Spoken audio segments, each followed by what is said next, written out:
abasanyufu abanyiiga tubyogera ebintu bino mulimu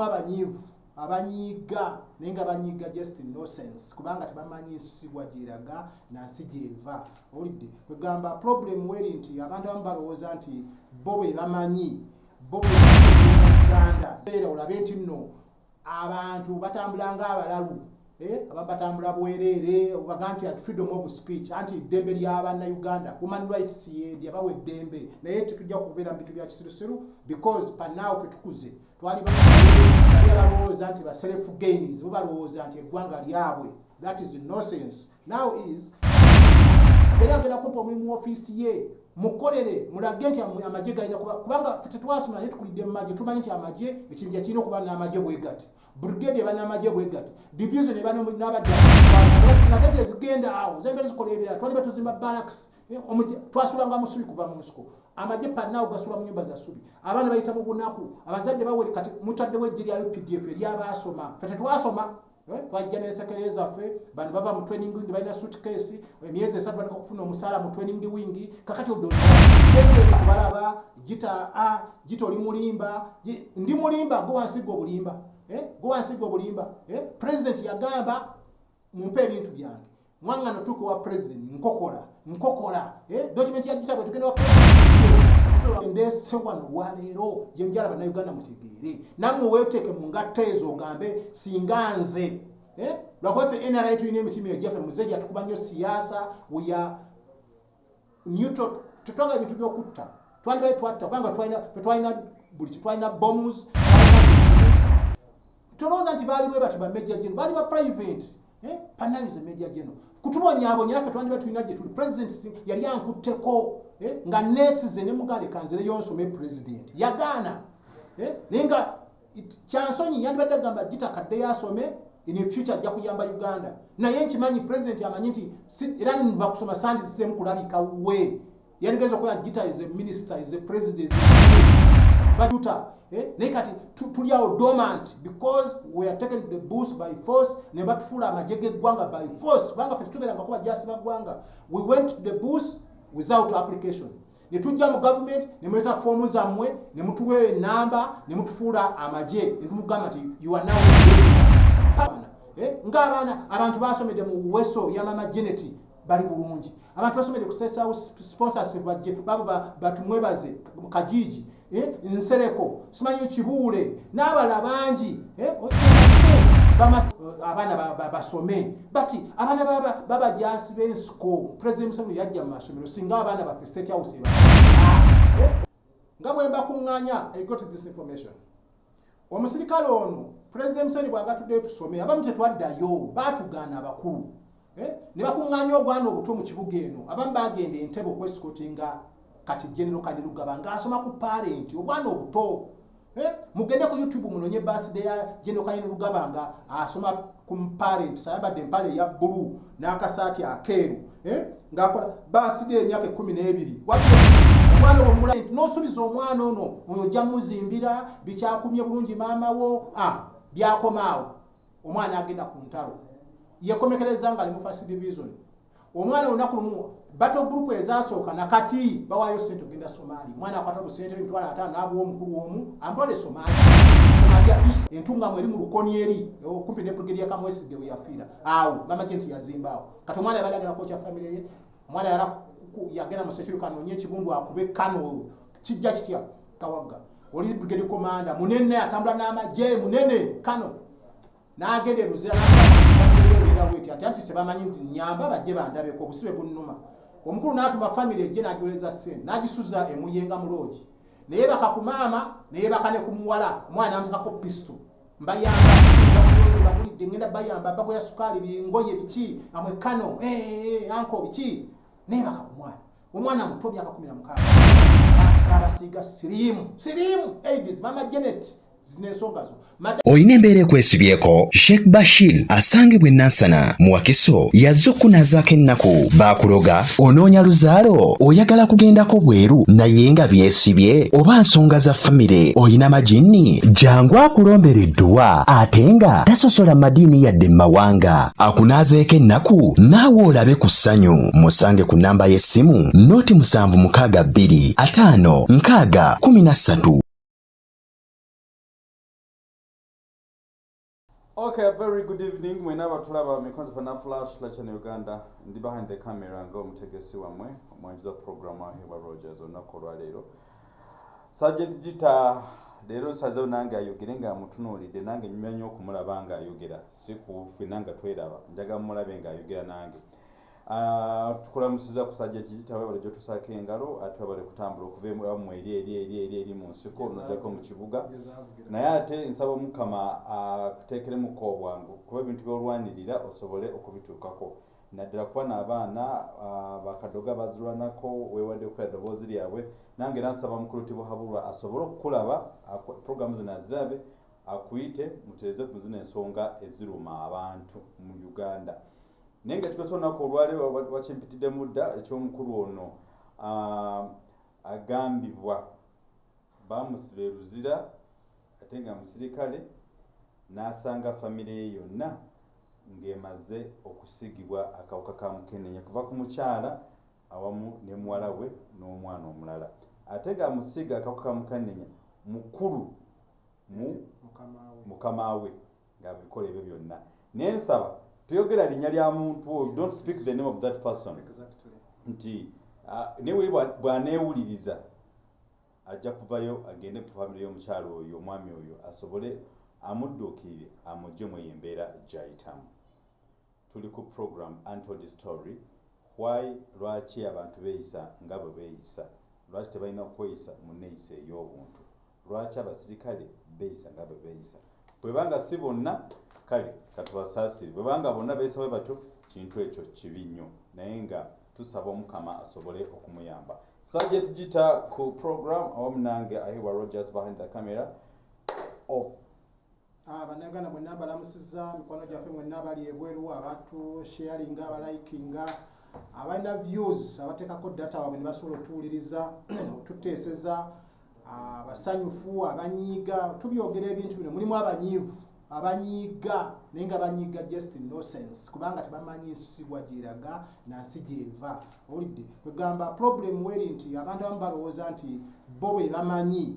bo bwe bategeera Uganda eno panawo twajjano nga tuli miliyoni 11 panawo ya 46 millions. Tulina okumanya nti Uganda yeeyongera kukula, Uganda egenda mu 50 million. What do you expect? Which means bujja tuka n'ekiseera olabe nti nno abantu batambula ng'abalalu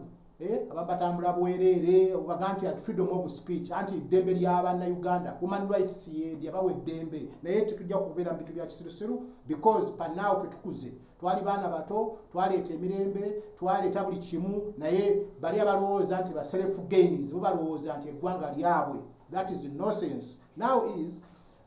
nebaza mukulu waye bw'okunoonya okwogera ku nsonga kubanga ti nze nabagana nasigaza amakubo 2 nasigaza okuva amagiro gansiba emyaka 13 for nothing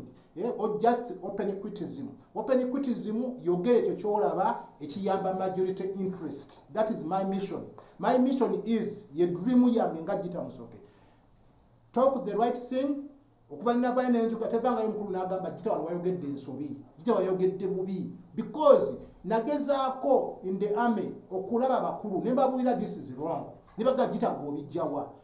paka until President Museveni yajja General Sejusa David is my witness n'amugamba Sejusa go and make a investigation on the issue of Gita. Is it true? President Museveni ataka ba intelligence ba state house be PPU bichi bafani Lwakisarate Moses bafani Nabimanya Habati they make the good results ngagambo mwana mtu president nagamba Gita ngenda mu major kati singa yampa media mu 2004 panawo nandi badenga general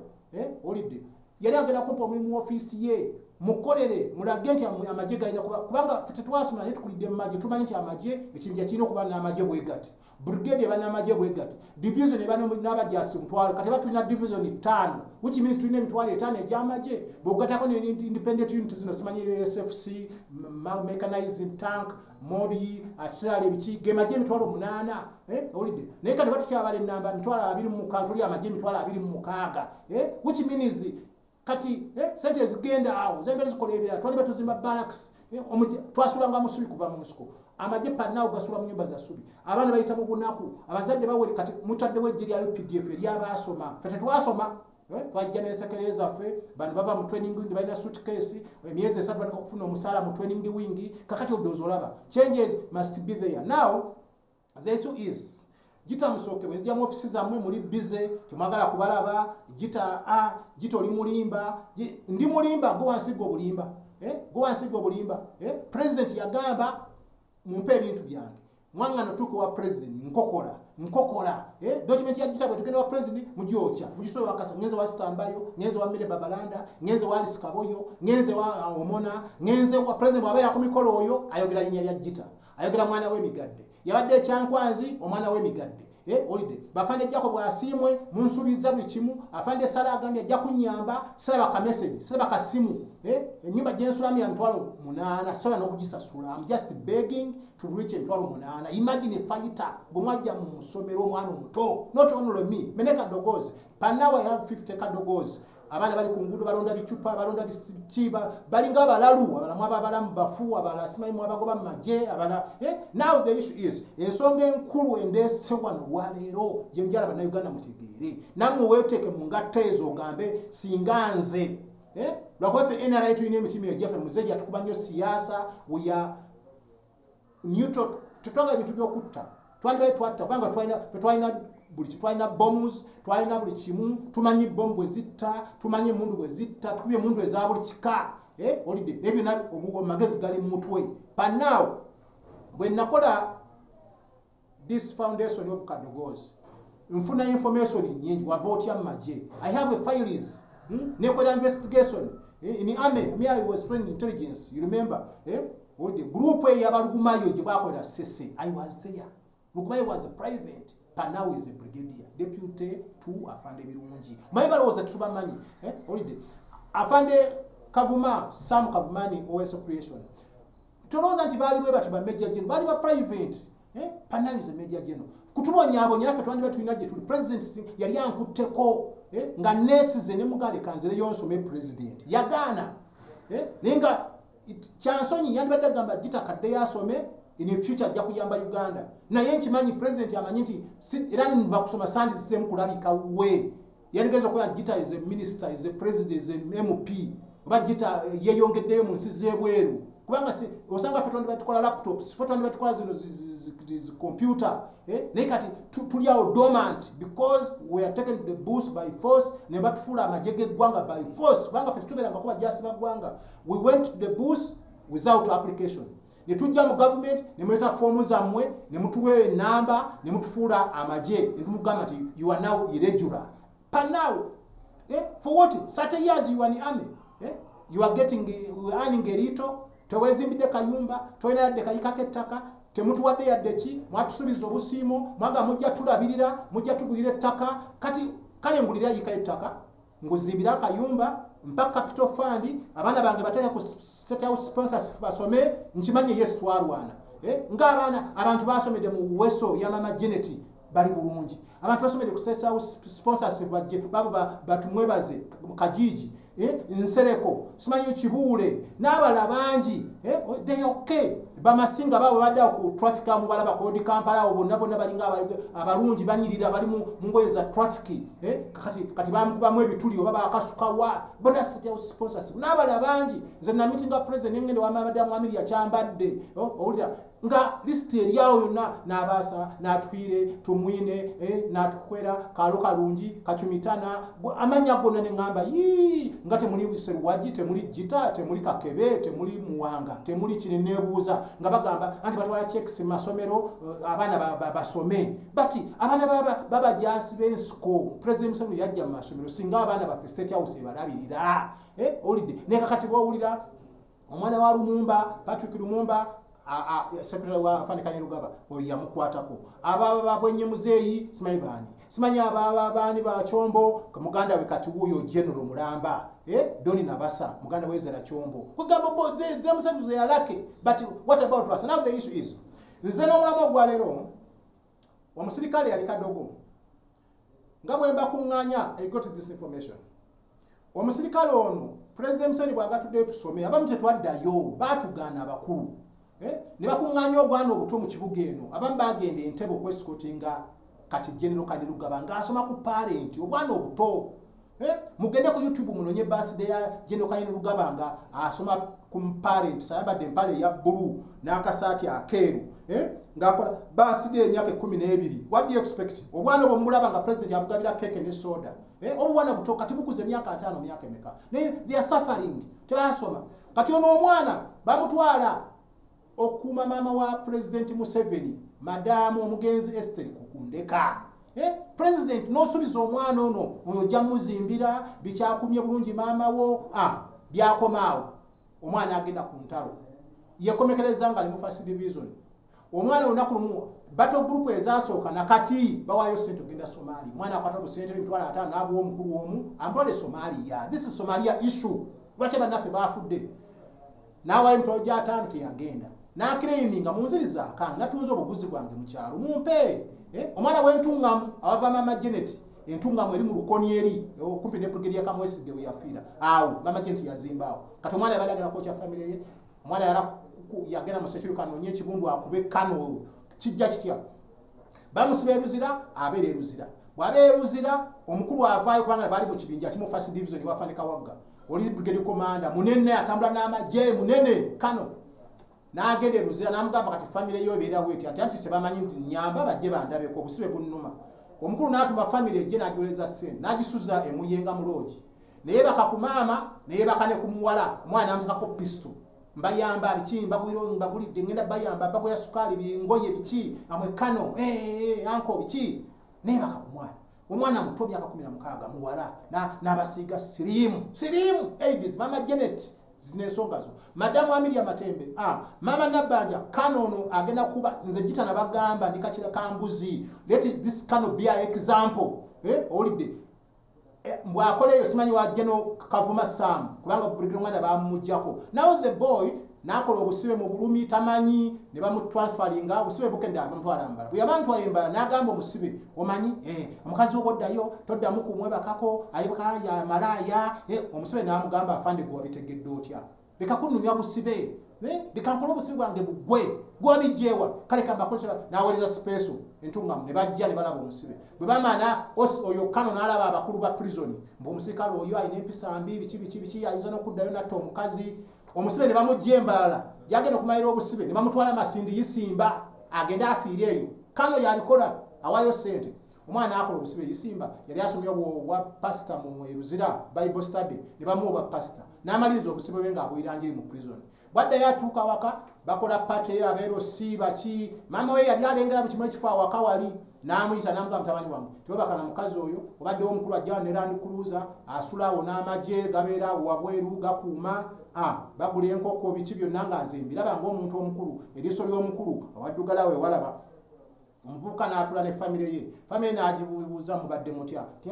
Taata nange saakubwira mu kkomera anko yanneebakako n'anteeka pistol mu mabeere mu mulooji kansanga. Omwana omusajja n'akaaba. Omwana n'amala wiiki awo mu ddiiro neggwako n'agenda mu ow'omukyala mu kisenge. Bwe yatuukeyo sanga mukaaga yagamba kankwate ku bisoobooza.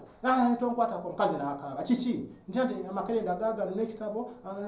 anko yansiiga obulwadde. Imagine ova mu busibe emyaka 7 bw'obeera ggwe emboozi yakuyiga ate eririyo ebya Gita tebibeerangako nfuufu gano gataliiko nfuufu gemba bwira. Kitegeeza ki? Omusajja n'agenda mu LC n'agenda wala DC ebiseera bye waliyo mbabazi n'agenda wa n'amwe namba ya CDF n'amukubira n'agamba mu bize omanyi munayo abakulu babeere sayino babeera bize babagala kukola bizungirizi mu bbanga bize n'agana okukwata essimu y'omwana nga ayalakwokya family omwana avayo mu kyalo najja n'agenda ku ssemwayi n'abagala bannaye enkozi endi ebiseera twaliko afande ebirungi waliwo omulala ne bamugana okulaba kandiho kyebakola ne bamutuuze bali bakolakola ebipapula awo ne bayita kano ebipapula byonna omwana yabindeetedde mbirina kuba bamanyi Gita ebyange bya president ene ripoti nagikozeddwa president eriwa president yino nakitowa president oba nagimuwa oba nagisula mu kasero. I'm going to serve this document everywhere oba embassy z'abazungu ba UN concerning abakwata ku AIDS taso bitibo nange ndabbawa office one yasiga family y'omusirikale sirimu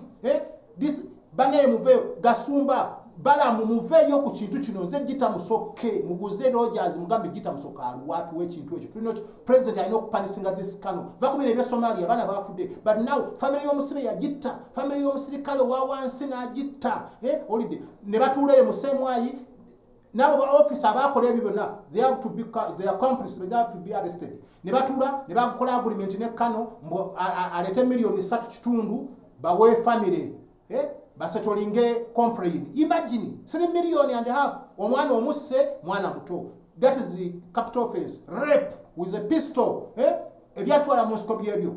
kutabalango bacholi because they are killing the Ugandans katatena ebyo otandise bane president Museveni oyo kano I want to be a lesson nze Gita nabagamba nze Gita nze nakola president yakola ko lisafo y'abantu bibiri mu maje because of Gita alimba sejusa oyaja nagamba gwegenda bala court maso chi batadde otumwine batadde okoleta Gita olide sente nezigenda mu banka Gita gomurabo ngo musuru P6 river this is a lesson to Kano sebo iwakola nabifunye nze buli kadogali bagoba mu maje simanyi bichi simanyi nagano okwagala omukulu nangoba mu maje simanyi bambonyabonya ne bangoba mu maje kamutumi ninabe bagoba mu maje nga babaze mu bafu kubanga bibedde kubye Somalia simanyi babba message omuntu ali ku lugudo walago bawalanka yatta simanyi Jesus president namukuza siba gendeka bakadogo ne bakadogo abana tebasoma what do you expect bali ku ngudo babona tebasoma naye mwe bakulu b'amaje mulowoza myamwamwa this is amazing mulowoza kidadala president yagata tewabanago omwana yenna maje nagaba mutukuze mwagana mwe mukulencha neggulo general brigade ya general nilankendera mu bukambuke but think about if it is your child olide katinga afandikanye lugaba kisinga ye twali mu nsukali n'emyaka 9 lwaki bamutwala Sweden ni bandi mulese mu nsukali netulu mu ensekere nakati abakugamba kwesimba kuwa president and gambye yes longo tick agene kuwa president we suffered together kwanga fetwe manyi walo bademu kadogo ne basoma bankojo babo ewasasimanyi bayasoma kubera ADC wasale yandi badde minister sebisubi major ali wali kagwa ali wali simanyi ali mu production za maje kalihora wuli ali mu human rights deo baluku huyo yafudde ani omula kasumba huyo yerwanyeko kalonda yagana omukuza lieutenant nabera kati yasoma mateeka advocate simanyi wa kasumba ndi company advocate bani abala semuju bali wali simanyi babala masasi ga SLE simanyi bani so many people ne byeba abasomesa ebyo abantu bandi badde ba member of parliament bebandi bateteseza UPDF mu parliament bebandi badde ba member of parliament to their constituency they are there suffering president Museveni ono Kano okona family ya Gita omwana asawo nagenda nayingira security ekimutwala security afune mundu ate Kano imagine we have lost some Okero a longo fighting soldier officer now also this Zonto Kano also ayala kufam bya nonsense president this is the lesson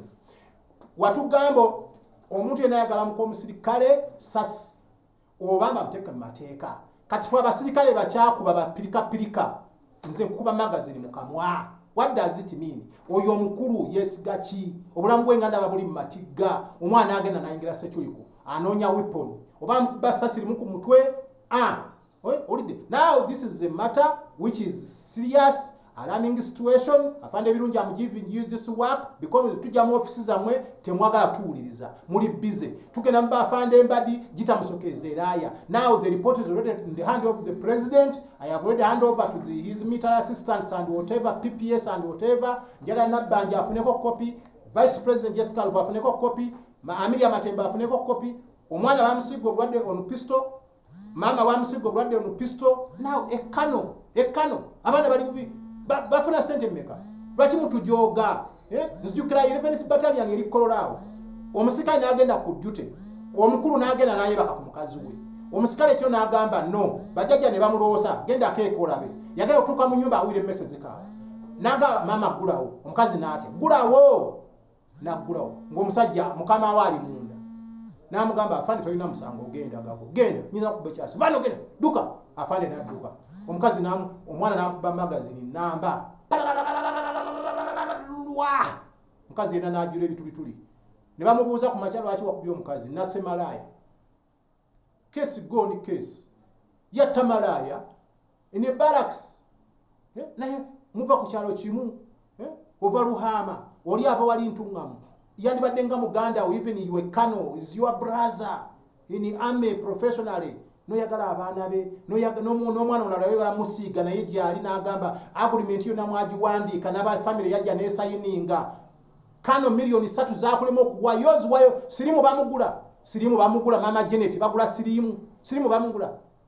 president vice president muli bakyala Jessica Lupo muveyo ku nsonga eno mubere serious. This is a lesson oba if not njala muntu omwana oyo mulete mu parliament tulage abakulu b'amajje abatula ba charity emboni babo simanyi baani baba memu peer advisor simanyi mu UPDF muveyo ku kintu kino afande charity this is a ready like you Jessica Lupo this is a ready like you such a pain bobera gwe mugundi yakusize sirimu okusiga omuntu sirimu musango okwata omuntu omwana omuto with a pistol n'omulepinga it is a case katika tukiteka ku media ensetegere nti ba officers ba UPDF abana babakuba amasasi with a good information with the true facts now the issue is president I hand over you the report concerning that officer nze byange nabagamba media mawulire president mikono esatu social media now world wide kera bibye mukola mu maje bye mutabatabula why you miss mwambonya 13 years abana bange batasoma because I have come out with the issue of scandal of corruption pension z'abana mwandu sente z'abafumu zibba amafuta mugatunde emotoka za maje ziri magaraji zona zifuna amafuta you are there building houses apartment and whatever logistics oide kana bana bagana Somalia asasude gwe mutwala kale bana Uganda mwena abali eyo ekizibu temala kusoma bitabo kyandala kirungi mugule bitabo biri mu bookshop bitabo bibi mufulume bwerwe temala kunonya bitabo bifa mu Uganda ebikwata ku gwanga lya mwe biri betwogera fe tusomye ebitabo tuba P6 tusomye ebitabo mutujja ebintu tugamba ku Obote 66 byali bwe biti ensanvu mugumu byali bwe biti kinana mu 5 79 kyechatwala abantu ba Uganda needs to be exiled in Tanzania byali bwe biti such acts ezo Kano ero Kano mama nabanja ekyo oyo mama Janet Kataha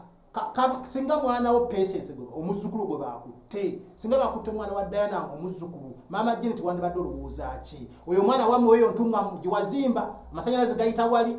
holiday woina amake ntunga mama Janet mufa wali owa Kano oyo brigade ya Kamwesiga eyafa holiday nolekyo ono mwana mu yambi ebintu kati ebitabo bino mbinonyeko